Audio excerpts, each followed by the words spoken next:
गांव के एक कोने में मिट्टी का छोटा सा घर है। घर के बाहर टूटी हुई चारपाई और उस पर बैठी हैं एक बूढ़ी दादी, झुकी हुई कमर, कांपते हाथ, पर उनकी उंगलियां धागों से खेलती रहती हैं। सुबह से शाम तक वे सिर्फ बुनाई करती हैं। ऊन का धागा और दिल में ढेर सारा अपनापन। इस दुनिया भर में उनका कोई नहीं है, बेटा न बेटी न कोई अपता। पर दादी की खामोश जिंदगी में शायद ही कोई ठाता है। क्या करूं बेटा, अब यही ऊन ही मेरा साथी है। अगर मेरे बनाए कपड़ों से किसी का तन गर्म हो जाए तो वही मेरी खुशी है। एक दिन गांव के दो छोटे बच्चे खेलते खेलते खेलते दादी के आंगन में आ गए। ठंडी हवा चल रही थी। बच्चों के पास पहनने को मोटे कपड़े नहीं थे। दादी ने अपनी टोकरी से दो छोटे मफलर निकाले और बच्चों की गर्दन पर डाल दिए। बच्चे खुश होकर, वाह दादी कितना गर्म है, आपने खुद बनाया। दादी कितना गर्म है, आपने खुद बनाया। दादी मुस्कुराकर, हाँ बेटा, अपने हाथों से, अब सर्दी से मत कांपना। फांदते निकल गए। पर पहली बार दादी का आंगन हंसी से गूंज उठा। धीरे धीरे गांव में बातें फैलने लगी। जो क्यारी दादी तो सबके लिए कपड़े बुन रही हैं। किसी के लिए मफलर, किसी के लिए टोपी, और किसी के लिए टोपी, और किसी के लिए गरम चादर। लोग चुपचाप उनके आंगन से कपड़े उठा कर ले जाते और मन ही मन आशीर्वाद देते। और बस इतना सुख था कि दादी को परवाह नहीं थी कि कौन ले गया। उन्हें बस इतना सुख था कि उनका बुना हुआ धागा किसी को ठंड से बचा रहा है। चहल पहल थी, पर दादी का घर हमेशा की तरह खामोश। उसी शाम गांव के बच्चे टोकरी भरकर फूल और मिठाई लेकर उनके आंगन में पहुंचे। दादी, आप अकेली नहीं हैं, अब से आप हमारी दादी हैं। दादी की आंखें भर आईं। उनके कांपते हाथ से बुनाई का धागा छूट गया, पर दिल में जो खालीपन था वह पहली बार भर गया। उस दिन से दादी अकेली नहीं रही। गांव की औरतें उनके पास बैठकर बुनाई सीखने लगी। बच्चे रोज उनके आंगन में खेलने आने लगे और गांव वालों ने उनके घर के सामने एक छोटा सा बोर्ड गांव वालों ने उनके घर के सामने एक छोटा सा बोर्ड लगा दिया, बुनाई वाली दादी। गांव की माँ। कभी कभी जिंदगी में खून का रिश्ता नहीं, बल्कि अपनापन ही असली परिवार बन जाता है।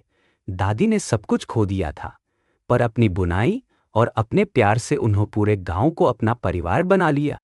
एक बार की बात है, शेख अपने ऊंट पर बैठकर गांव से शहर की ओर जा रहा था। रास्ते में धूप बहुत तेज थी। शेख ऊंट से बोला, भाई ऊंट जरा तेज चलो, मुझे जल्दी पहुंचना है। ऊंट धीरे धीरे चल रहा था। वह थक गया था, लेकिन शेख बार बार डांटता रहा, चलो चलो, देर मत करो। कुछ दूर जाने पर ऊंट ने कदम रोक दिए। शेख गुस्से से बोला, क्यों रुके? ऊंट ने कहा, तुम मेरी थकान नहीं समझते।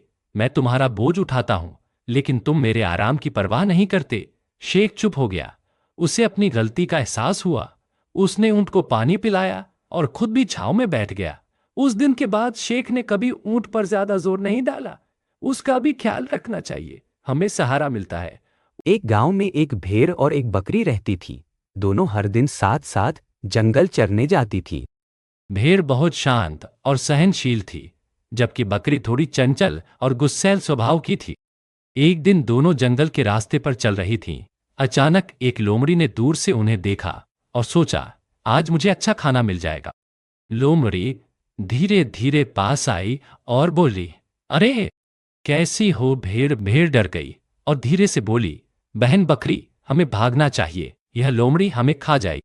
लेकिन बकरी हिम्मत से बोली, नहीं नहीं, हम दोनों मिलकर इसे भगा देंगे। डरने बकरी ने भेड़ से कहा, देख, अगर हम दोनों जोर से भौंके भौं भौं करें तो लोमड़ी सोच लेगी कि यहाँ कुत्ते हैं और भाग जाएगी।